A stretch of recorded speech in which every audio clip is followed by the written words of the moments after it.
In the days after Joshua, Israel faltered. Without a strong leader, the people turned from God.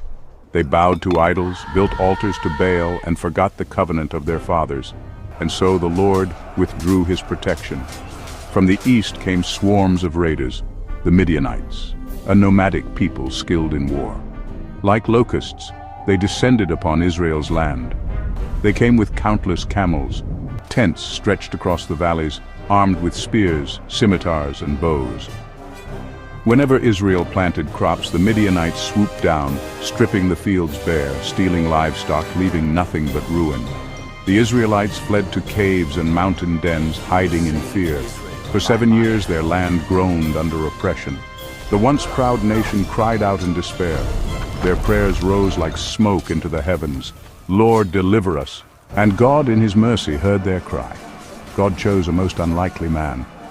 In Ophrah, a small town of Manasseh, a young farmer named Gideon threshed wheat, not on the open threshing floor, but hidden in a winepress for fear of Midianite raiders.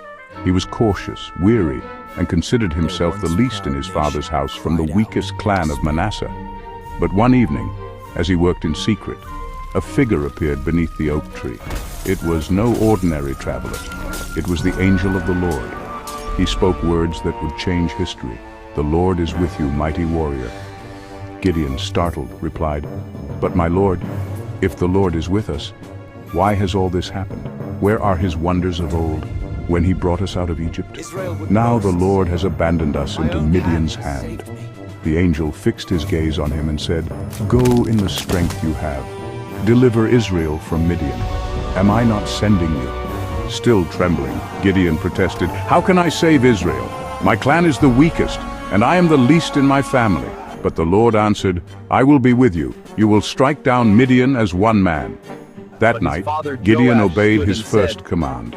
Tear down his father's altar to Baal and cut down the Asherah pole beside it. He built instead an altar to the Lord. Fearful, he did it at night, but he did it. When the townsmen awoke and saw the altar of Baal destroyed, fury erupted. They demanded Gideon's death, but his father Joash stood and said, "If Baal is a god, let him defend himself." And so Gideon received a new name, Jerubbaal, "Let Baal contend," a name that marked him as the challenger of false gods. Yet even after this, Gideon wrestled with doubt. When the Midianites gathered in the valley of Jezreel, vast as locusts in number, their camels beyond counting, Gideon trembled. Could God truly use him? He prayed for a sign. "My Lord, He placed a fleece of wool on the threshing floor and said, where are "If his you will wonders of save old?" Israel by my hand, let the fleece be wet with dew, while the ground around it is dry." Morning came, and the fleece dripped with water, while the ground was dry. Still, Gideon's heart wavered. Once more he asked, "Do not be angry, Lord. Let the fleece be dry, and the ground covered with dew." And so it was. The fleece remained dry while the ground was soaked. The God of patience stooped to reassure his servant. Then came another test, not for Gideon's heart, but for his army. Gideon summoned the tribes, and 32,000 men answered. Yet God said, "You have too many." Israel would boast, saying, "My own hand has saved me." Announce, "Anyone who trembles with fear may go home." And 22,000 departed. Only 10,000 remained. But still the Lord said, "Too many."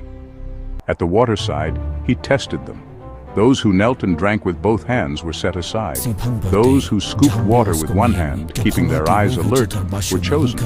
And so only 300 remained. From 32,000 to 300. With this tiny band, God would deliver Israel.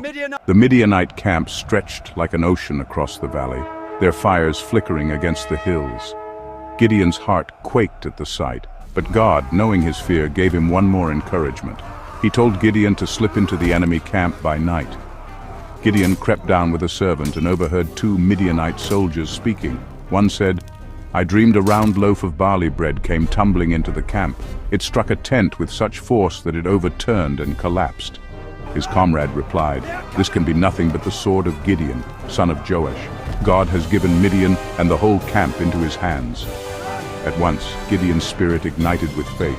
He bowed in worship and returned to his men with fire in his voice.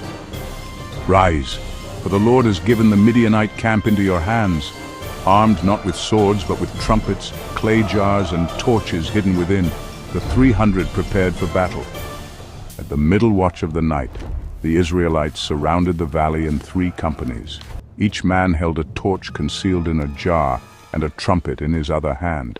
At Gideon's signal, they shattered the jars, lifted the blazing torches, and blasted the trumpets. The night erupted with light and sound. They shouted as one voice, "A sword for the Lord and for Gideon." The Midianite camp plunged into chaos. Startled from sleep, blinded by firelight, and deafened by horns, they stumbled in terror. In the confusion, they turned their swords on each other. Camels broke loose, tents collapsed, soldiers fled in panic. Israel pursued them as far as the Jordan. Leaders Oreb and Zeb were captured and slain, and the host of Midian melted like mist before the morning sun. Without lifting a sword in battle, Gideon's 300 had broken the power of a vast army. The victory was the Lord's. The story of Gideon and the 300 is not just an account of military triumph. It is a revelation. God delights to use the weak, the overlooked, the hesitant, to show that the battle belongs to Him, not to human strength. He chose a fearful farmer and made him a commander. He reduced an army from thousands to a mere handful, so no man could boast. When Gideon obeyed, walls of fear fell. When the 300 stood, the countless fled. And today, the lesson remains. God still calls ordinary men and women to extraordinary faith. Our enemies may seem overwhelming, addictions, fears, doubts, oppressions. But with God, the smallest faith becomes a torch, a trumpet, a shout that scatters the darkness. The victory is not by might, not by power, but by His Spirit. So remember the night the torches blazed, the jars shattered, the trumpets roared. The night when 300 stood against thousands, and God Himself fought for Israel. This is the story of Gideon, the farmer who became a warrior, the weak who became strong, the man who learned that when God is with you, you are never outnumbered.